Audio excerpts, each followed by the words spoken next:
Sorry I couldn't be here in, I guess it was February, but you didn't want to get COVID. Although, turns out it's kind of it was my second bout, and I didn't take the placebo drugs that they are giving these days. But in any event, nice to be here, even though it's, I know, end of term. So this chapter and this article and this talk, it's too long to read, so that's not going to happen. I am going to go hit or miss, and it's going to be some of the things that interest me, some anticipation of what might interest you, and then a number of things that I'm just not going to talk about that are in the chapter because that's too long too. The topic is university responses to blameworthy student speech. Intentionally a narrow topic. Didn't want to talk about faculty speech because faculties have contracts, particularly in America, that incorporate the standards of academic freedom, and that has First Amendment implications. There's lots of complexities about faculty speech and university regulation of that. Didn't want to talk about public universities because that involves state action and again involves that complex First Amendment doctrine in America. Didn't really want to talk about legal rights either. Really wanted just to talk about moral rights. And it doesn't talk about the issue which seems to be the hottest one at the moment on American campuses, which is what universities themselves should say on matters of public moment. So if you've been reading the papers, Harvard's study, it hasn't yet been finalized, looks like it's going to adopt the Chicago 2014 position called the Chicago Principles, which is unlike where I spent a lot of my career at UC Berkeley, where Berkeley had its own foreign policy with virtually all countries. Chicago's idea is there's no business of universities speaking out on these issues. It's a lot easier to be neutral if you're silent than if you're trying to be balanced. And the Chicago principle is universities should, if they do not involve their teaching mission, just shut up. And that, it looks like, is where Harvard are. We're not dealing with that issue either, although I think it's interesting. So it's just blameworthy student speech as they should be responded to by private university administrators. Kind of example I have in mind is the one last month and a half ago, where my former colleague, I both hired him and tenured him, chair of his appointments committee, chair of his tenure committee, Erwin Chemerinsky, the dean at Berkeley, was having a nice dinner for graduating seniors at Berkeley, which they've done for years and years. Did it when I was on the faculty. But at this dinner, some students sympathetic to the Palestinian cause showed up with a microphone. You can see the video, it's on YouTube, and a speaker, and wanted to have a speech about their views on Palestine. Erwin asked them to leave, and his wife, also a law professor, actually grabbed the microphone, as now have a Title IX disciplinary action against her for touching the student. But nonetheless, the speech I took to be a wrongful speech, not by its content, a lot of sympathy for the content, time, place, and manner. Students shared the naive view of many American law students that the First Amendment covers anything that comes out of your mouth. And it just doesn't. She didn't have the right to speak. The question of the response is the interesting one. What should have been done by the dean of the law school? Many people say she was wrong, but he was wrong too, right? That's roughly the topic. What kind of student speech is wrong? What kind of responses to it by university administration is wrong? And by implication, what would be the right thing to do? I do have, as I say in this outline, and if you want to follow this, is pretty much what I'm going to follow of the talk. As I say in the outline, this is the academic version of what's now this enormous hot political controversy about what's going on American campuses. But it's not really going to take the positions. It's really to develop tools for analysis more than to reach particular conclusions. And it succeeds by our lights if the tools prove useful in organizing the discussion of issues surrounding wrongful student speech and the reactions to it by university administration. So 2 questions that organize the chapter. 1, when is student speech wrongful? And 2, what's the right private university response to that speech? We subdivide those and creep up to them, which is why the paper has more than 2 parts. Namely, in the first part of the paper, we don't ask anything about speech in particular, we just try to remind the audience of distinctions earlier chapters of the book will have drawn out about what makes actions wrongful in general before we get to wrongful speech. And only after that do we then come to how speech itself can be wrongful in various ways and in various senses. We then, in the second question, again ask a kind of analytic preliminary: in what way should responses be usefully distinguished from each other? We think not enabling speech is different than preventing speech, is different yet again than sanctioning it after the fact because of some moral doctrines to which we adhere. So 3 different responses. And then after that, asking if you were an individual, which of those responses would be appropriate for wrongful speech, but then overlaying the university, which after all pretends sometimes to have a parental role vis-a-vis its students, asking whether or not, if it's a university that's responding, whether it, for example, has more positive duties of not enabling, or positive duties of prevention, right? So that's the layout of the paper. That last topic depends a bit on how you view universities, so we spent some time on different models of what we think people have said they think universities are about. Okay, on the first topic then, so what speech is wrongful, the preliminary, what sorts of actions are wrongful? The easiest way to approach that is actually somewhat obliquely, namely, since people talk about a right of free speech, start there. What kind of a right are we talking about?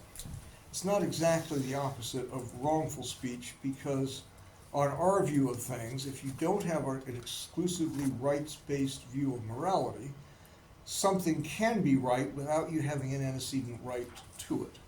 If you have a right to it and do what you have a right to do, it will be right, but the converse doesn't hold. It might be right, all things considered, without you antecedently having a right to do it. So when do you have this more individuated, as Ronnie Dworkin used to say, individuated political claim called having a right? Bentham has a lovely distinction appropriated by Hofeld, but it really belongs to Bentham a century earlier. 2 kinds of rights: rights to do things, which he called active rights, and rights to have things done for you or to you, which he called passive rights. Hofeld calls the latter claim rights, he calls the former privileges. But that terminology makes people think somehow privileges aren't rights, whereas for people from Locke forward, those are the main things that we think of as rights. Rights to do things, the things that give us the liberties that are worth having. So we focus on active rights because the right to speak is an active right. It's a right to do something. When do you have such an active right to do something? 4 sorts of ways, 4 different ways in which, in some sense, you have such a right. One is you have a duty to speak, right? You have a duty to save somebody, for example, by saying there's a cliff right there. If you have a duty to speak, then by standard deductive logic, you have a right to speak in the sense that you have a permission that will be protected by duties of non-interference that I'll talk about. So from standard deductive logic, if you have a duty to speak, you have a right to speak. It's not what most people think of when they think of rights, but systematically dealing with deonic logic, unless you've got a deviant one, demands that you have that implication. So one of those is this duty to speak. The second and third are where you don't have a duty to speak and you don't have a duty not to speak. But in deonic logic are called options. An option means you're permitted to speak and you're permitted not to speak, because it's not the case you're obligated to the opposite of each of those, right? So you have an option. 2 kinds of options. The first is what we think of as an active right. This is a real right, or if you like, a true right. Sometimes we call it a strong permission. This is just summarizing some earlier chapters. A strong permission. It is a permission, as analyzed in deonic logic, but it's also protected by a correlative duty, namely a duty not to be prevented. So if X has a right as against Y to say A, then it is the case that Y has a duty not to prevent X from saying A, right? So the correlative duty in such a case is a duty of non-prevention. There are some others, but let that just be the stand-in. That's what we call a true right, as opposed to what? As opposed to what we call a naked liberty, which is an option to speak in the sense that you're not obligated to speak, you're not obligated not to speak, but it's really just the absence of an obligation.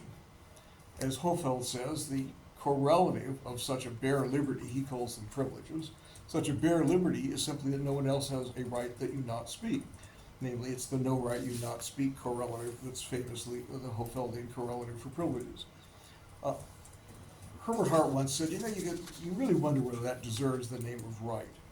Because all that really is, when you say that someone has no right that you not speak, what you're really saying is there's the absence of the duty not to speak. Is a right simply the absence of a duty of its opposite? Namely, a right to say is just the absence of a duty not to say. Or to say, it seems to Hart that's anemic. But leave it in because of Hofeld's influence. So a third possible thing you mean by a right to speak is simply a liberty, a freedom, the absence of an obligation not, right? The fourth thing you have to spend some time on, because the fourth thing is what people often think of as a right to do the wrong thing. And I heard many years ago on this campus, David Lyons, my old colleague, said, "Oh, that's just absolute nonsense." And of course, David saw what we all see, which is on its face, that's a contradiction. It can't be the case that if a right is a permission, that you're permitted to do something that you're obligated not to do. That's been true ever since Aristotle's square of opposition to Deonic logic. Right? So if you're obligated to do something, it's not the case you're permitted not to do it. If you're permitted to do something, it cannot be the case you're obligated not to do it. Even the most minimal Deonic logics respect those oppositions, as they're called in Aristotle's square. So you can't have literally a right in the sense of permission to do wrong. So what do people mean when they say you have a right to do the wrong thing? I think they mean this. They mean there's not a permission, because that would be a contradiction. So it's not a permission, but you do have what someone would have if they really did have a right. Namely, there is a duty of non-prevention on the part of others. So, to use Justice O'Connor's example, she was the chair of our MacArthur Foundation Law and Neuroscience Study Group. A good $15 million study that she directed. Sandra Day O'Connor on abortion. Her view, abortion is wrong, i.e. it's wrong for a mother to abort the fetus. And yet, second level of analysis, it's more wrong of someone to force her choice. It's better the choice be free than that it be right, is the view. So you don't get to prevent, you don't get to coerce, you don't get to force. The choice of the woman is what you mean when she says in her abortion decisions, it's a right to do the wrong thing. It isn't really a permission. It's literally not a permission. You have a duty not to do it. That's what it means to say abortion is wrong. You have a duty not to abort. But nonetheless, others have a duty of non-interference as if you had a right, in which event, in terms of payoffs, you've got the payoff of having a right without really having a real right, that is a permission, the right to do the wrong thing. Now here's one thing for me that I like, if it bores you, won't take too long. So for everybody else, that's easy. Sandra Day O'Connor gets to stop there. But the logic we develop in the early chapters of the book requires something that writes. Let's see.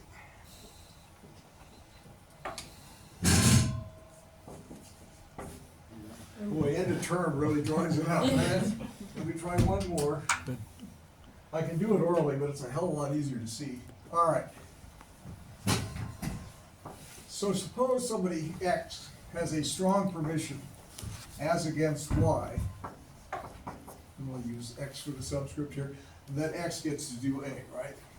So he has a strong right, which means the correlative, which is a biconditional, is that the person against whom he has the right has the obligation to him not to prevent him from doing that action, right? So far, so good, but as Aristotle said 2,000 years ago, if he's got a permission against Y, then it's not the case that X has an obligation to Y. If he's permitted to Y, then it's not the case he's got an obligation permitted to A to not A, right?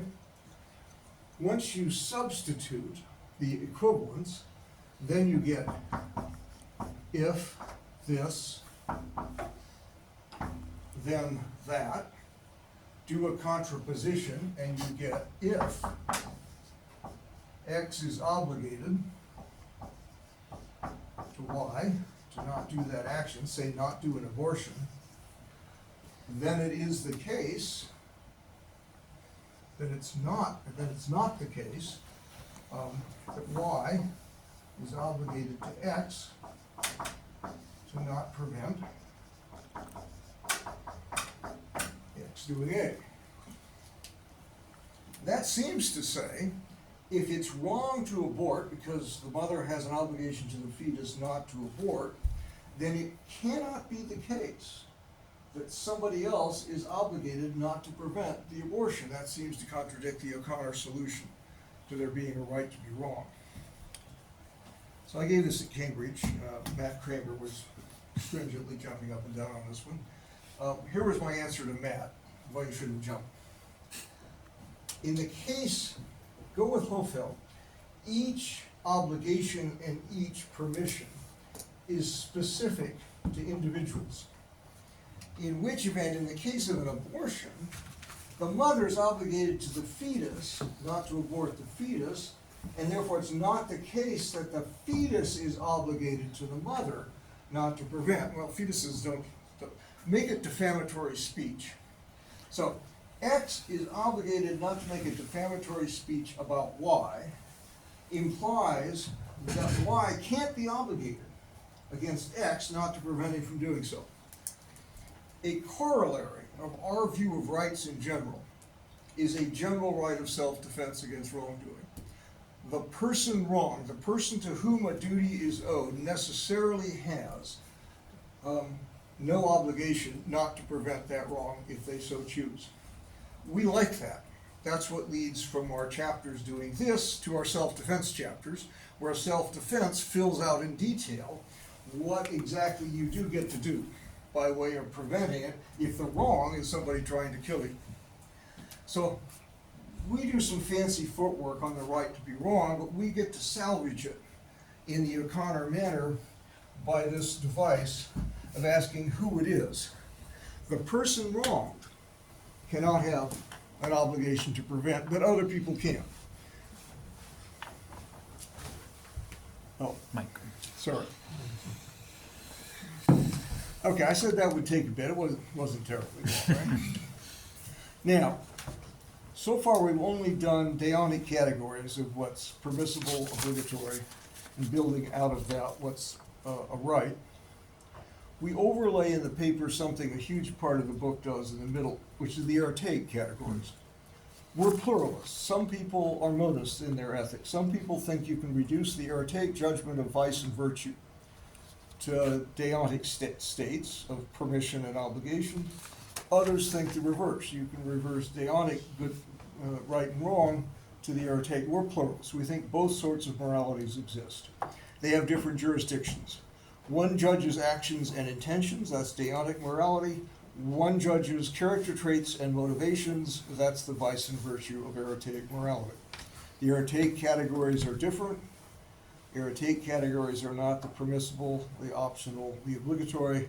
They are the supererogatory, the suberogatory, and the quasi-erogatory or quasi-supererogatory, depending on how you choose it. Remember how those go if you don't. Supererogatory, someone throws himself on a grenade to save his mates. No obligation to kill yourself to do that, but it's morally praiseworthy if you do. The suberogatory, I don't know, go with some academic who counts his change all the time to make sure lunch is evenly divided between the two of you. It's not deonically wrong, he's entitled to every damn penny, but it shows a miserly character so that it's suberogatory to sit and count the change that finely with your friends. As Nietzsche said, it has the shopkeeper's smell to it. And then the quasi-erogatory, the brother who won't give his kidney.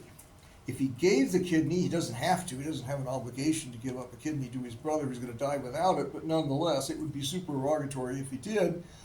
But there's no middle ground. If he doesn't do it, it's suberogatory because it is, after all, your brother. It's supposed to be an example of a double failure. You failed to be supererogatory and at the same time you were suberogatory. So different categories of evaluation for character. If you overlay those categories, we just use the subrogatory as a stand-in for those three, of errotaic failure, then you get some ways in which you can complexify what it is that you mean when you say of some act that it's wrong. So the taxonomy that runs the chapter is to say there's four kinds of ways in which an act can be morally, let's not use wrong, it's too specific, morally unsavory. The first and most obvious is that it's wrong. It breaches a deontic obligation, right? The second, of course, is the same. It's wrong. It breaches a deontic obligation even though it's immunized against a preventative or a sanctioning response, the right to do wrong. Such rights to do wrong, there's nothing in the immunity against interference that makes it right that you do it. That's why it's not a justification of the action. It doesn't make it right that you do it. It's immune to others preventing you from doing it or sanctioning you for doing it, but nonetheless it's still wrong. In which event, that's a second way in which you want to say a certain action is wrong. A third way in which it can be wrong is you actually have a full right, full active right on our analysis to do what you did. But it's subrogatory of you to exercise the right on that occasion.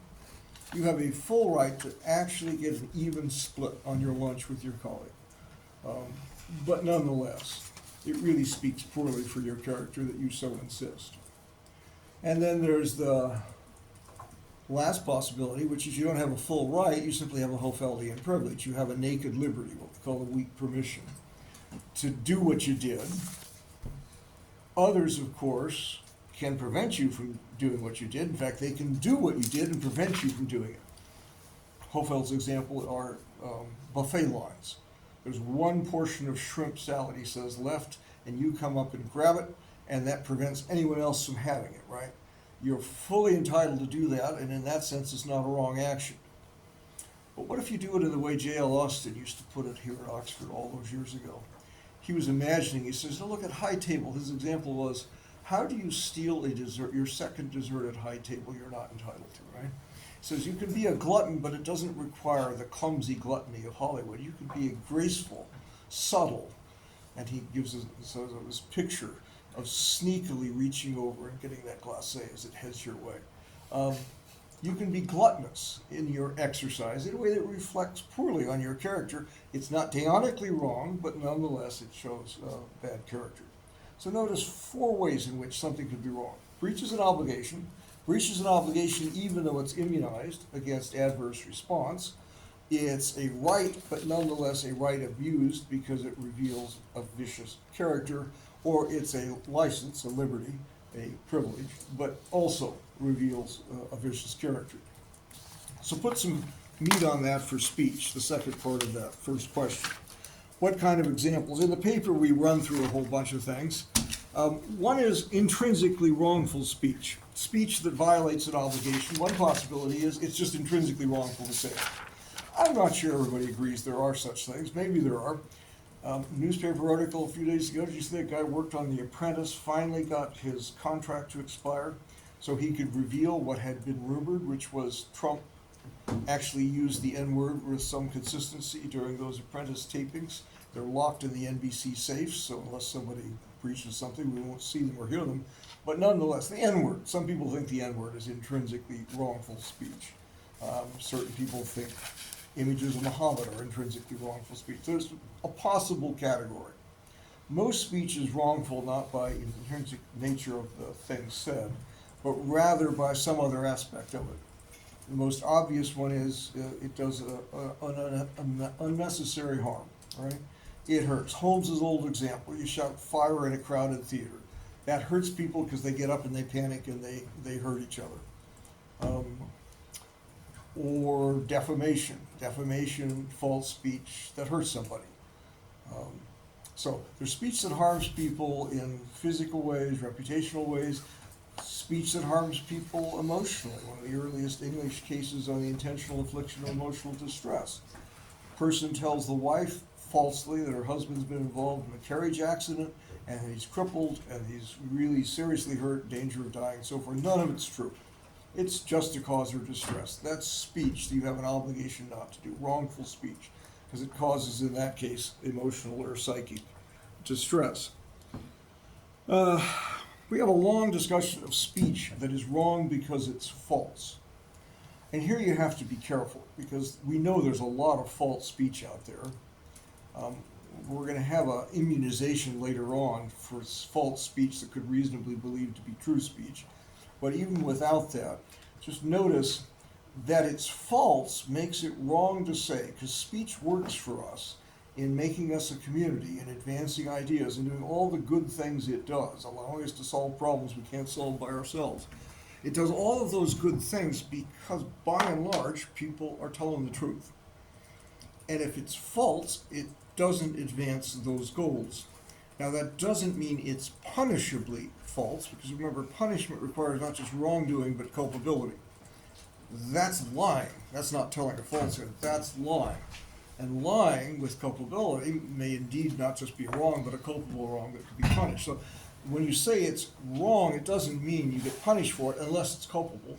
And even then, there could be justifications. Or footnote in there about prima facie. It's prima facie wrong. So we're not Immanuel Kant saying if the murderer, the known murderer, knocks on your door and asks the whereabouts of his next intended victim, you may not lie. No, that's not the deal. Just that false speech is wrong speech, at least prima facie, even if it might be justified. And it's punishable speech if it's culpable, although lying is not one of the huge sins, it's one of the minor wrongs. Our last category is speech that violates the constraints of distributive justice. I don't think Heidi was thinking of this when she wrote that section, but my more amusing anecdotes is when she was a law student with her fellow law students, they were a talkative bunch, good group of students. We had a long discussion at a lovely restaurant in Southern California, and at the end of it, she and one of her, also female classmates, just stood up and said, "All right, that's it. Have you noticed how this discussion has gone? The guys never let the women finish their sentences. They always raise their voice in a way men never do. When they're simultaneously starting, the men overtalk the women. They hardly ever yield the floor." He says, there has to be an equal distribution of speech. So in the First Amendment, we call a lot of these time, place, and manner adjustments. There has to be an equal distribution of an ability. So some wrongful speech isn't wrongful because of its content, it's wrongful because it's disallowing others the opportunity equally to do speech. There's probably other categories of speech that's violative of deontologic obligations. I don't think we're complete, we're more illustrative than complete. Then there are speech acts that are wrong, but the ones that you think could be immunized against interference. The things that teaching law students in America all these years has convinced me of is how naive they are about the protections of the First Amendment. I and one of my colleagues at Penn actually sued them. We didn't actually file the suit. We framed a complaint for defamation to do our bit to educate the Penn law students about why there is not a right of free speech morally or legally to defame your professors. George Fletcher did the same thing at Columbia against his students. It's a good lesson because it brings home to them that you don't get to say things you know to be false that hurt the professors in their professions if they were believed. So those kinds of things may nonetheless have some kind of an immunity, but it's not going to be across the board. Speech itself is just a way of acting. Their view of speech is like the view I think is correct about thinking. Namely, your thoughts truly are your own. In which event, although there can be erratic judgment about how dark and muddy your thoughts are, it's an old Hoyt-accent Western song about dark and muddy thoughts, there aren't deontologic wrongs you can do by thinking. It's when thoughts get expressed in words that can cause various states in the world to exist that wrongdoing becomes possible. So speech isn't so special, is what we argue in the paper, that it has a general immunity to this kind of interference, both both prevention and sanction after the fact. So that means it has to take special circumstances, and we run through some that came to mind about when it is we immunize wrongful speech from some kind of a sanction after the fact, or even from prevention. One is simply a balance, namely the speech that actually would contaminate you to say, even though the person fully deserves it. Our example is in the 2016 presidential election. Nobody seemed to be able to match Trump in all of his insults. So Marco Rubio started making jokes about the size of Trump's genitalia.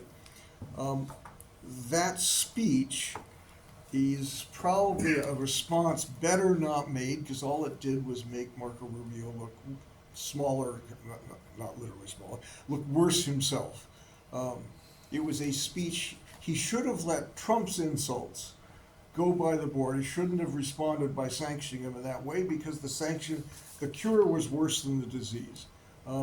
That will give you immunity. It doesn't make right what Trump did. It just says you stay your hand, because it makes you, as they used to say about Rubio, it lowers you to his level.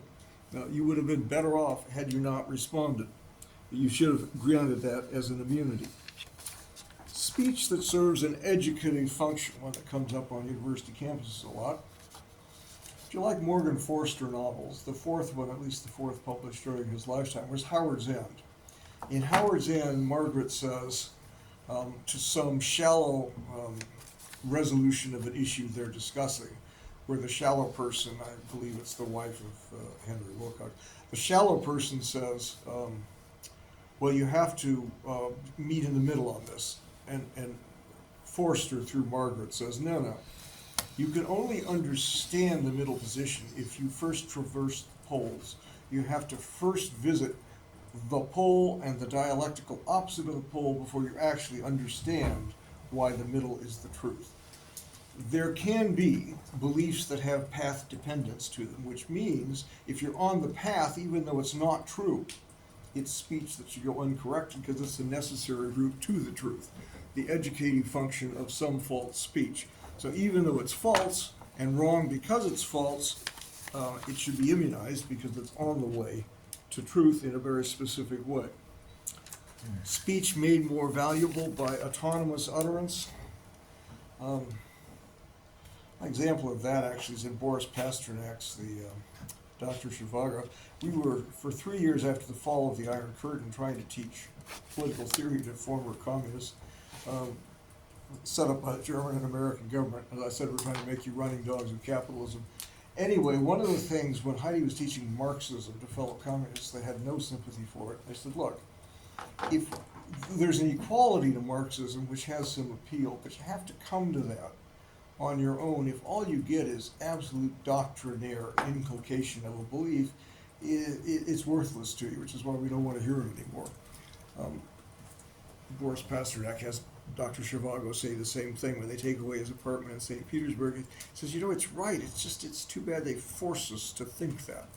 Some beliefs need to be arrived at through autonomy, which means sometimes false beliefs will be tolerated in order to get autonomous true ones. The counter point about sometimes freely arrived at is better than right. Number 5 is number 4 is the reciprocity one again. Number 5 is the big one. Number 5 is the one that's the marketplace of ideas that Mill talks about a lot in chapter 2 of On Liberty, which is that if there's reasonable disagreement about whether a belief is true, you want to let both sides have their say, even though one of them has to be false, in order that the truth be better arrived at. The trick for Mill and for everyone since in liberalism is to figure out what those parameters of reasonable belief are.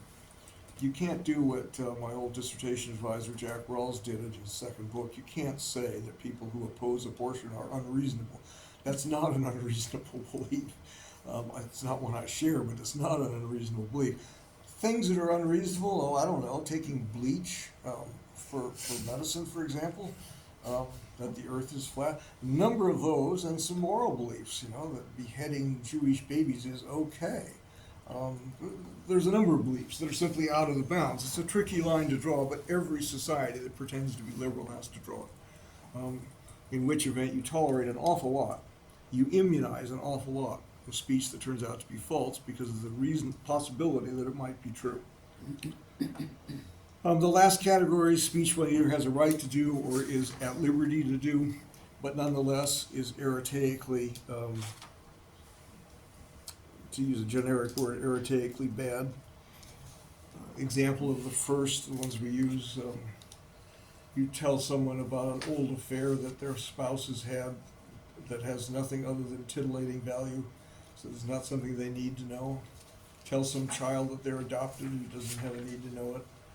The telling of true things that you might think you're deontically entitled to do, that you can't be wrong in telling the truth, although I think that's debatable. But even if you're not wrong, it certainly reflects poorly on your character, that you utilize painful truths as a means of titillating others or entertaining or whatever.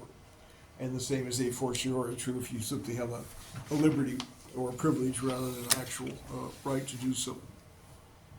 So those are the kinds of speeches that can be wrongful. Permissible responses, the second question. First by individuals and then by universities, right? So what kind of permissible responses? Well, if you're like us, you don't have to be a libertarian to think that there's differential degrees of stringency when you do pairwise comparisons between positive and negative duties. If you're not a libertarian, you think you have a duty to save people when you can do so through no great effort of your own or risk to yourself. But that's peanuts compared to the strength of your duty not to kill them. The active duty not to kill, the negative duty not to kill, looks more stringent than the positive duty to prevent death, right? One's not to cause, one's to prevent it if you can, not to omit to prevent. So with that in mind, there should be a difference in the ease with which you can justify not enabling speech as opposed to actively preventing it or sanctioning it. Namely, not enabling speech you can justify simply on the grounds that you're not doing anything, you're just not positively helping. In which event, although it may prevent the speech in that sense, you can justify it more easily than you actively preventing it. Right? Prevention versus sanctioning has its own asymmetry that's worthy of noting. Because preventions, notice, you can do even though the trigger for doing them is much less than the trigger for sanctions. So you can prevent a wrong even though it's not a culpably done wrong, just because it's a wrong. To sanction it, you need culpability. You can prevent, obviously, false speech. To sanction it, it better be intentionally false speech, namely a lie. So the trigger is different. The demands of proportionality are different. You can do more to prevent than you can do to sanction. You can, if you're a potential rape victim, do more to prevent the rape than you could ever do to punish the rapist if it occurs. So you have enough asymmetries between those two to make these three things worth distinguishing. What is it that individuals and then universities should do about enabling speech that's wrongful by students, or not enabling speech? What should they do about preventing it, and what should they do about sanctioning it after the fact? Notice that sets up a kind of organizational grid. Didn't see any of you at my King's College lecture last fall on RAS. I gave them an 18 cells of discussion organizational chart. I said, nothing puts people to sleep faster than those kinds of cells. This is even more complicated. Here's how it would go if we were going to do this, which we're not, but here's how it's sort of organized. Namely, part 3 really uses individuals as the way to set up the logical matrix. Namely, 3 kinds of responses, each needing their own justification. 2, 4 different kinds of wrongful speech, each having their own implications about others' behavior because of the correlatives that people have. So you've got 4 kinds of wrongful speech with 3 responses, and then notice you'll reiterate the 4 kinds of wrongs. Namely, there can be 4 different ways in which those responses could be wrong. If you do the math, that's 4 times 4 times 3. That's a big lot of cells for discussion. Potentially, that's what one would be doing. But that's the organization in the back of our minds about part 3, we don't really do anything like that. We just quickly go through the 4 wrongful kinds of speech and then quickly do the distinction between the 3 different kinds of responses. So take wrongful speech by students, and I'll give some examples later on. Just wrongful speech in general. Wrongful speech in general, you really don't want to aid, right? You have a duty not to aid because otherwise you're complicit in the wrong. In general, if somebody's doing something wrong, you got a whole branch of criminal law called accomplice liability, saying don't help those who are doing wrongful things. So you have a duty in that instance not to aid wrongful speech. If it's already taken place, then do you have a duty to punish it? If it's not taken place, do you have a duty to actively prevent it? There, I think people are all over the board as individuals, depending on how libertarian they are. Some people call them the moral busybodies. Your job is to prevent wrongdoing wherever and however you find it. In which event, you always have a duty when you see wrongdoing, if you can, to prevent it. And maybe even punitively, you should sanction it. And then libertarians who think quite oppositely, you got no positive duties to prevent, you don't help it, but you don't hurt it either. So you have quite a wide variety. I think that variety narrows if you're a university administrator. For individuals, it's pretty broad. What if it's an immunized wrongful speech? Namely, speech that's wrongful but nonetheless immunized against prevention. Well, as that category says, it's still wrongful, in which you have a duty not to enable it. You can't be complicit in that either. Even if you think you can't take away the right of a woman to choose about an abortion, on O'Connor's view, if the abortion is wrong, aiding it is wrong as well, in which event the aiding of a wrong is itself to make yourselves complicit. So duty not to aid follows even if it's wrongful but immunized speech. With regard to the right to prevent or to sanction, by virtue of it being immunized, that's what it's immunized against. So you have a duty not to do that. That's what gives it its punch as an immunized kind of wrong. Your response should not be to prevent or to sanction it if it's one of those immunized species. That's why you gave it the immunization, right? With regard to the 2 kinds of options, a true right to speak, not any particular duty to enable it, although you might, if someone has a right to do something, you can either help them or not help them exercise the right. Absence of special showing, you don't have any general duty to help them just because they have a right to do it. All you have is the duty not to get in their way, right? You have a negative duty, you don't have a positive duty of aid. You have a permission, presumably, to do it because what they're doing isn't wrong. So that one just depends on the context. You do have a duty not to prevent or sanction it if they do have the right to do it. With regard to the license, the liberty, that last doesn't hold because there's no correlative with regard to that. But, and again, you don't have a duty one way or the other to enable, but you can be blamed if the person doing it, speaking it, is himself irritatingly blamable, then you're probably blamable also for doing it if you do it from the same motivations as he's doing it. So a general taxonomy of ways in which you can respond to wrongful speech. Now do the overlay of universities, which is ultimately supposed to be the payoff of the chapter. How much do universities occupy the parens patriae role? How much do they have duties that individuals don't have to respond to wrongful speech more aggressively than you might think? Well, it depends what you think universities should be about. So off we go into models of universities, right? Where do those models come from? Straight out of political philosophy, right? 4 different models coming out of 4 different ideas about states, what kind of state you should be. One, we don't dignify as being a model. We call it the no model model. That's, or you can call it Chairman Mao's model. You're not old enough to remember. Chairman Mao in the mid-50s opened the Cultural Revolution by saying, let 100 flowers bloom.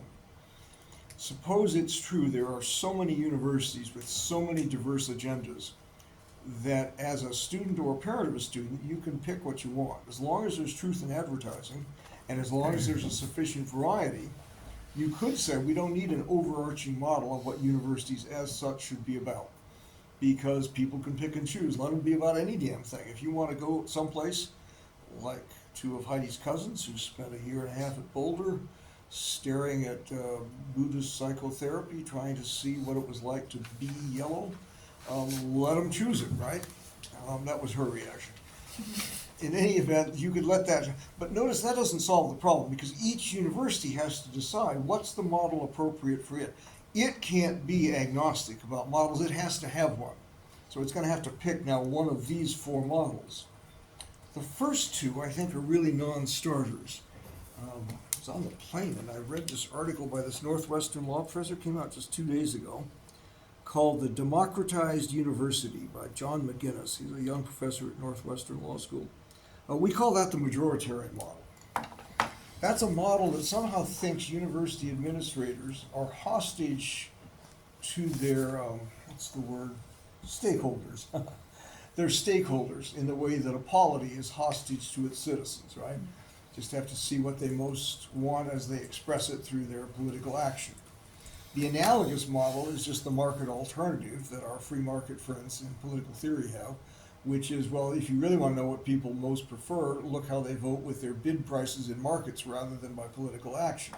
So the market and the majoritarian model give to whoever the stakeholders are the ability to say what universities should be doing. One of my colleagues at USC, Michael Gratz, who spent much of his career teaching tax law, had some student make some argument about how he didn't like how Gratz was teaching taxation. He says, your mistake. You think you're a consumer buying a car, Gratz said. And I'm here to tell you, you are the car. Namely, we're in the business of telling you what it is we think you should learn. We're not asking you for your input, either in your bid prices or your political action. We have a vision of what we think we should educate you to. Now, it could be a liberal vision, but it's going to be our vision. It's not going to be whatever either your market behavior or your political action dictates. Which means for us, there's really only two models. And they're something of an ideal type, but you can certainly see them in universities. The perfectionist model, the model that says we are here to teach you the truth, nothing but the truth, and the whole truth, right, as they say in the oath. There really are places like that. I educated a student named David Davenport, it was 50 years ago, in criminal law. He was my student, University of Kansas. And lo and behold, 10 years later, becomes the youngest university president in history. At 35, he's president of Pepperdine University out on the California coast, which is a religious university. So I flipped on my television for his inaugural speech, and his speech was called Lighting the Way. I remember it very well. There was young David holding forth on how they were going to teach the moral truth at Pepperdine, completely oriented towards the truth. Competing views did not need to apply. They were really going to do it. And just to show he really meant what he said, I had my teaching assistant at Stanford, Robin West, a well-known feminist, apply there for her first teaching job. And she showed up and they literally asked her since she was an unmarried woman, what her sexual practices were.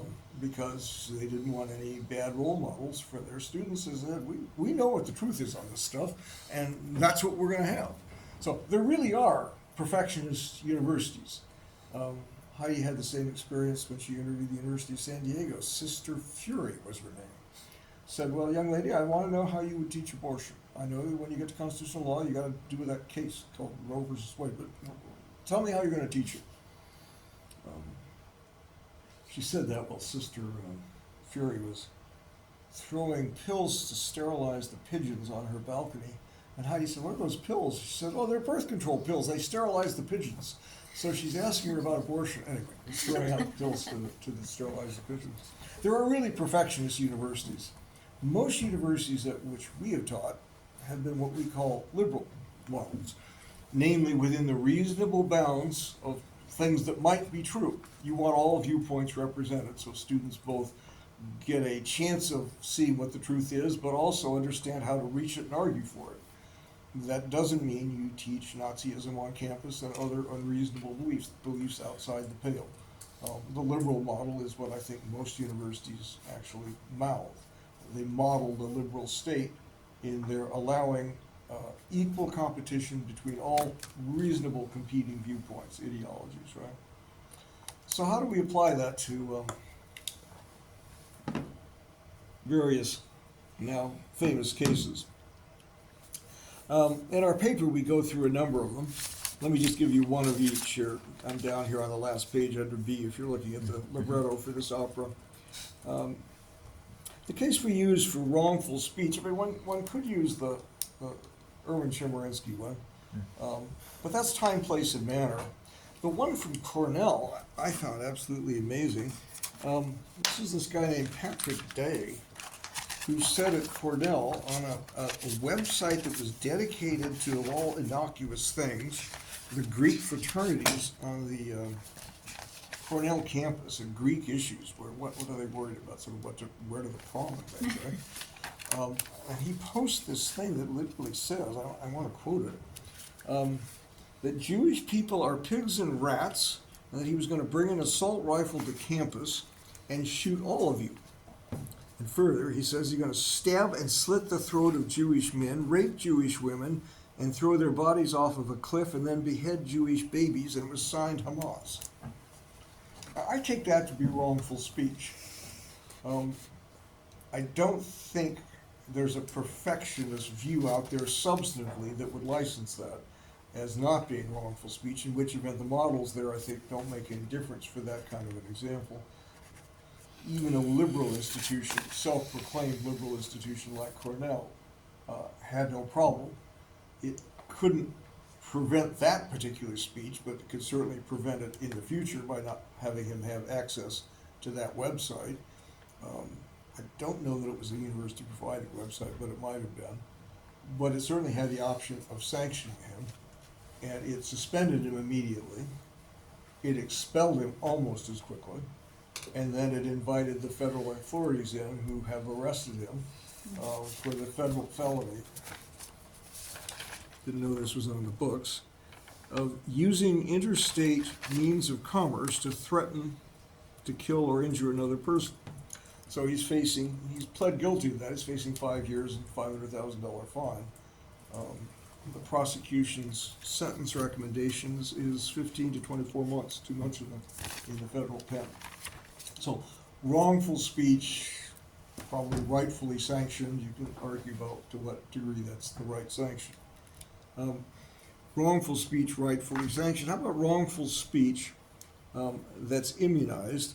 And here it's tricky to make sure you get the right example. I'm not sure this is a good one, but the Stanford law dean thought it was, because that's the way she behaved. So a year ago, March of 2023, Judge Stuart Duncan was a conservative judge from a conservative court, the Fifth Circuit Court of Appeals in America, Texas. Known to be conservative, has conservative views on abortion, was invited by the Federalist Society at Stanford Law School, a conservative organization, to speak.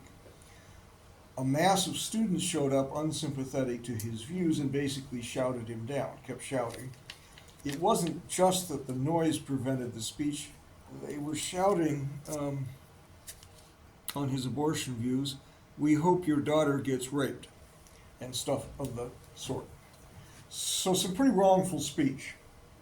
The remarkable thing that made Stanford news was that the assistant dean who had introduced the speaker, Tyrion Steinbach, asked the judge, he said, well, let me speak. Since you can't speak, let me speak. She gave a 9-minute speech also saying his views were pernicious and should not be heard. So she put out the fire by pouring kerosene on it. The dean of the Stanford Law School then had to face, what do you do with this wrongful speech? It is wrongful speech by the students. It was wrongful by her assistant dean. The assistant dean was easy. She suspended her immediately, same day suspension, fired her 4 months later. So the assistant dean is easy. How about the students themselves? She treated it as one of those categories that these are Stanford Law students.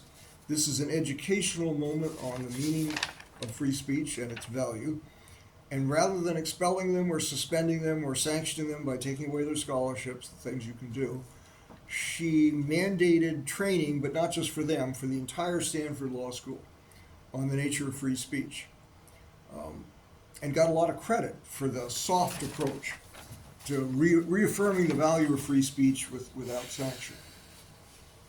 In which event, I gather she viewed this as one of those educational moments that justifies not sanctioning. even though it's admittedly quite wrongful. In no way were those students justified in keeping this judge from speaking, and particularly in the way that they did. I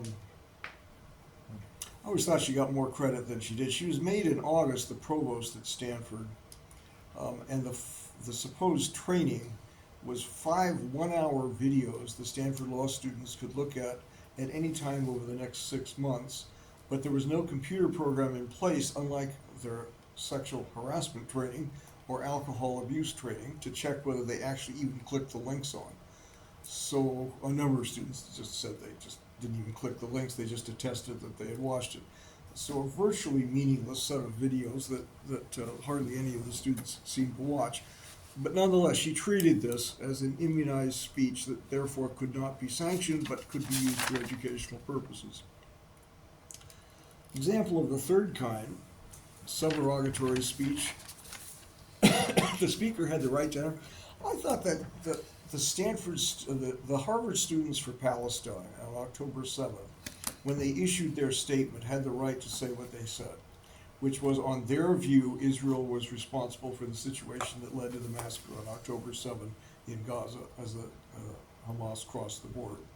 I don't agree with the view, but I do think it's the kind of political speech about which you could have some disagreement. I've always opposed the West Bank, as have my colleagues in the liberal human rights groups in Israel. Been a mistake forever. But in any event, it's something you can have a view about. So I put that in the category of students at Harvard having the right to say what they said. President Gay at Harvard, I think, had that same view and took 3 days to condemn it, but nonetheless thought that the insensitivity of the students was such that they should have been sensitive to the fact that, of course, 1,200 innocent people were slaughtered on that day, and there's actually nothing that could be said that makes that go away. So she issued a variety of statements talking about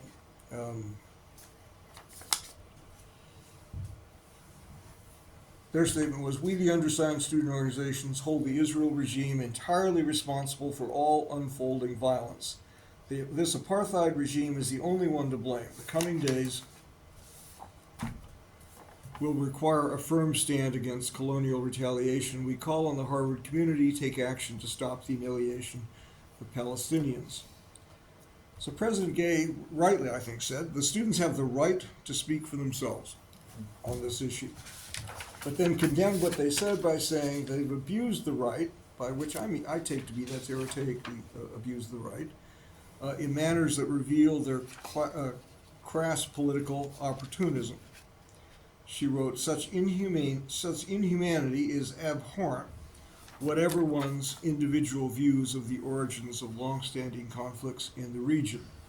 We will all be well served in such a difficult moment by rhetoric that seems to illuminate and not inflame. So to me, she got that one pretty much right. They had the right to say what they did.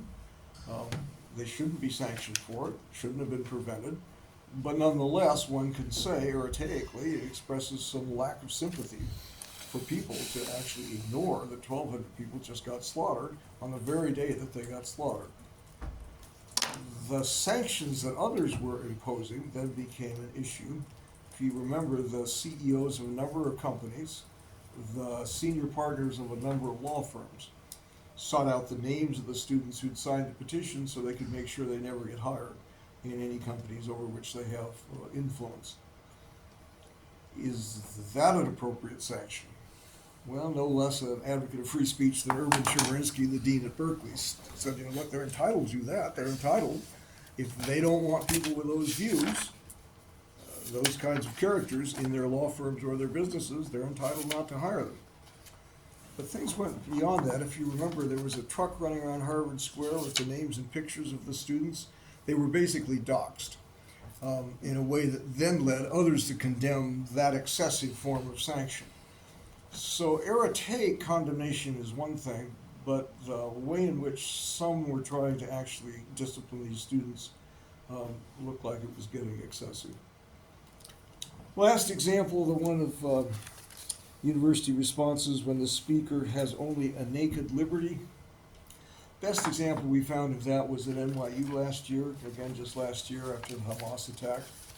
A number of Jewish students posted the posters that said kidnapped, and it has a picture of the person who's being held by Hamas in Gaza, and it has some, just standard sort of plea for understanding and help with regard to these individuals. 3 undergraduates at NYU with sympathies for Palestine tore the posters down. They were not posted on poster boards, they're just on university buildings. So we take that to be a bare liberty. You're at liberty to do it, no one has a right to not do it, but they can also prevent you from doing it, is pretty much what we thought was a deontic situation. Archaically, I say I had the same view that the NYU administration did, Gaze' view at Harvard. It bespeaks a lack of unsympathy for real victims and their pain to take down their posters. It's not that they're no more entitled to put them up than you're entitled deonically to take them down. It just speaks poorly for your character. So what do you do with students who do that? So far, one has been suspended for half a year. Scholarship, however, permanently removed and barred from campus housing, so not a minor sanction. Maybe a bit harsh, I don't know. Curious what you would think. Anyway, those are the kinds of issues that people are arguing about to the barricades. All we intended to do was have some tools for analysis by allowing us to categorize the cases. Success would be gained if that's helpful. Anyway, thanks.